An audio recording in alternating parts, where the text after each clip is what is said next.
ബംഗ്ലാദേശിന് ഒരു വമ്പൻ തിരിച്ചടി കൂടി നൽകിയിരിക്കുകയാണ് ഇന്ത്യ എന്ന് ചില റിപ്പോർട്ടുകൾ പുറത്തു വരുന്നുണ്ട്.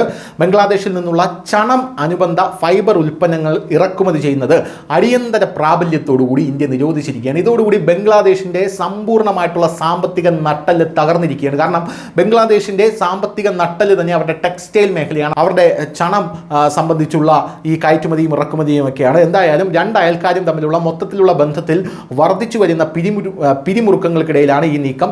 മഹാരാഷ്ട്രയിലെ നാഥാർ തുറമുഖം ഒഴികെയുള്ള എല്ലാ കരമാർഗങ്ങളിലൂടെയും തുറമുഖങ്ങളിലൂടെയും ബംഗ്ലാദേശിൽ നിന്ന് ഇന്ത്യയിലേക്ക് ചണവും അനുബന്ധ ഫൈബർ ഉൽപ്പന്നങ്ങളും ഇറക്കുമതി ചെയ്യുന്നതിന് പുതിയ നിയന്ത്രണങ്ങൾ ബാധകമാകുമെന്ന് ശനിയാഴ്ച ഇപ്പോൾ കേന്ദ്ര സർക്കാർ തീരുമാനിച്ചിരിക്കുന്നു. വാണിജ്യ മന്ത്രാലയത്തിന് കീഴിൽ പ്രവർത്തിക്കുന്ന director general of foreign trade വെള്ളിയാഴ്ച നിരോധനം ഏർപ്പെടുത്തിക്കൊണ്ട് വിജ്ഞാപനം പുറപ്പെടുവിച്ചു. ദക്ഷിണേഷ്യൻ ഫ്രീ ട്രേഡ് ഏരിയയുടെ വ്യവസ്ഥകൾ പ്രകാരം ബംഗ്ലാദേശിൽ നിന്നുള്ള ചണ ഉൽപ്പന്നങ്ങൾ, പ്രത്യേകിച്ച് നൂല്, നാര്, ബാഗുകൾ എന്നിവയുടെ ഡംപ് ചെയ്തതും സബ്സിഡി ഉള്ളതുമായിട്ടുള്ള ഇറക്കുമതിയുടെ പ്രതികൂല ആഘാതം ദീർഘകാല നാശനഷ്ടങ്ങൾക്ക് ബംഗ്ലാദേശിന് കാരണമാകുമെന്നാണ് അറിയുന്നത്.